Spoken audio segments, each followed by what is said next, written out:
right away in your wholesaling career, like all of us did, we start out cold calling, door knocking foreclosures, calling probates, and you are simply just scratching and clawing to actually make money. Assuming that all of us started with little to no money, you're bootstrapping this entire thing to just, okay, we just need a deal to compile on top of each other to then get the funds to then put into other things, or just simply scale the operation currently. And this is where a lot of wholesalers get a little bit off because they do their first deal, whether it's from cold calling, door knocking a foreclosure, calling a probate list, whatever the case may be, and then instantly in their head, this is the operation we're going to stick with the entire time. This is the business model. We're just going to get more cold callers, more door knockers, more people to call probate lists. We're going to do this as much as we can. Now, I'm not saying this is a bad thing. However, in the long-term sense, this is not the play. This really isn't the play, and a lot of people don't talk about this. Once you hit 10 deals, what happens after 10 deals, right? Because those first 10 feel so good because you probably made a pretty decent amount of money, hopefully, because it was a really low cost per lead, most likely free. It just took a lot of your time, hustle, and effort, and that's where the problem comes in. Because, okay, we got our first 10 deals doing time, hustle, and effort. We have a little bit of money. What do you do from here? Because at this point, this is where a lot of wholesalers make the mistake of, oh, perfect, let's buy pay-per-lead. Let's send out a bunch of direct mail. Let's do all this, that, whatever. And it's like, okay, this is a problem, right? This is a big, big problem because you're looking at it from a wrong lens, where a lot of wholesalers, once they do their first 10 deals, they then think in their head, how can we just do more of what we're doing right now to get more deals? And they look at it as more of a hustle rather than an actual business, right? And this is where I see most wholesalers get stuck here in this 10 deal frame because once they hit 10 deals, they start to realize, wow, the ways that I got deals before, I'm just going to burn out eventually. This isn't a long-term play. I can't keep doing this. I can't keep cold calling 8 hours a day. I can't keep doing this because I'm simply out here just hustling and grinding for deals, which is what you should do. But once you hit that 10 deal mark, stuff is going to have to change. Stuff is simply just going to have to change. And a lot of wholesalers, they go out there and they buy pay-per-leads. They start spending more money on direct mail. They start seeing all this stuff. And I'm saying this because I did it when I was younger. I was doing cold calling and all this stuff, and it was working, and I was getting some deals, and I was using that money to reinvest into marketing like a lot of us do. However, I was buying pay-per-lead. I was sending expensive drops of direct mail with no brand equity whatsoever, and it was just a problem because now what happened is I was a one-man show getting a lot of different various motivated sellers, building up more stress on top of doing 8 hours of cold calling every day because I had to keep the lights on, because then at that point I hired more VAs to do more cold calling, and it was just compiling on top of itself. And where I went wrong in this sense was because, okay, I just assumed the way I got these first 10 deals, this is how the business works. This is the model that we're going to go off of, and this is how we're going to do it until the end of time. And that's where a lot of these local wholesalers go wrong. Because you need to realize one thing, it's building brand equity long term and building a machine that runs without you rather than running with you manually cranking it.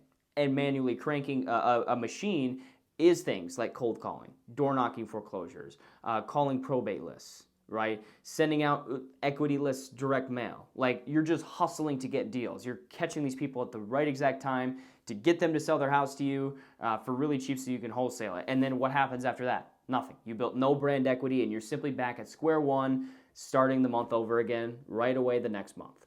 And this is just not a sustainable model, and this is what I was doing.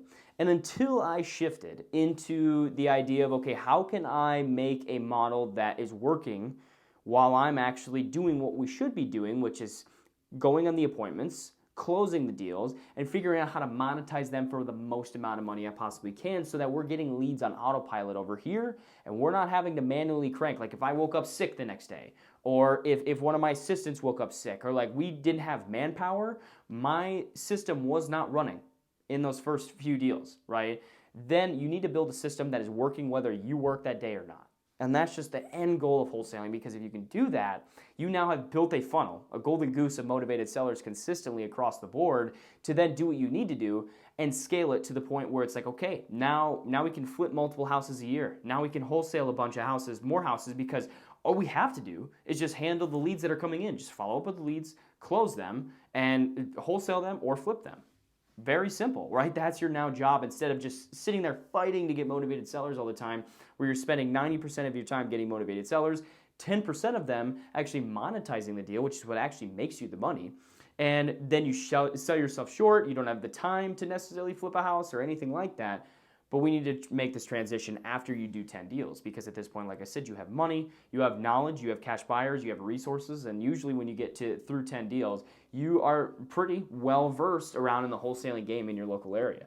And so that is where you, as a wholesaler, have to make a decision. When you go for those first 10 deals, you are not going to get those next 10 deals or next 100 deals doing what you did. And doing those first 10 deals is the hardest. And once you do your first deal, yes, it's great, but how you did those first 10 deals will not be the next 100. And you have to build a system that actually gets you leads rather than you having to fight and build manpower to run the funnel and manually crank the funnel, rather than the funnel running on autopilot for you and just feeding you leads in the background. And so that's just what a lot of wholesalers on the internet really don't talk about. And I wanted to bring it up here today that your first 10, obviously we all need to go get our first 10. It's just like what Warren Buffett and all these other guys say, getting your first $100,000 is the hardest thing to do. Get the first 100,000. Then from there, that's when we need to make a smart decision on using those funds properly to then build a real funnel that brings motivated sellers in consistently across the board, so you can spend the time of what you need to actually be doing, which is flipping, wholesaling, and actually working the leads so that you can monetize them for the absolute most, making you more money in the end, saving you a lot more time. You want to stay in this business for a hell of a lot longer because you're not burning yourself out all day and you don't need the manpower to keep sufficing it and paying the bills. Your marketing costs are going to go lower, and you are just going to make more money to then end up flipping properties, and it's just going to keep compounding on top of itself over the years, which is what our company did. Over the last 5 years, we started in that first year of doing exactly what you should be doing. Scratching and clawing to get deals, to beat your competitors when you don't have any marketing spend and all your competitors have the marketing spend. Scratch and claw to get those first 10 deals. Then you get those 10 deals, you get that money, and that's when you don't want to make the same mistake that I did, sending direct mail, buying pay-per-lead, and continuing just to up your lead count and not really changing the business from a manually cranked business to then an autopilot business.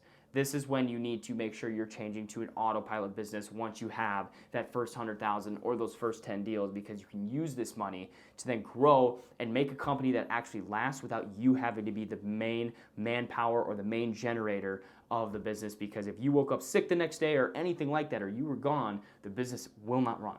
Right? And that's the biggest problem. And luckily, getting motivated sellers, you can autopilot this process, but you can't auto-populate the process of wholesaling a deal, flipping a deal, and monetizing, because each deal is different, and that's where you need to spend most of your time, is doing that. So I hope you guys enjoyed this video. If you have any questions, please feel free to comment below. Like and subscribe if you enjoyed. It'd mean a lot to me. Thanks for watching.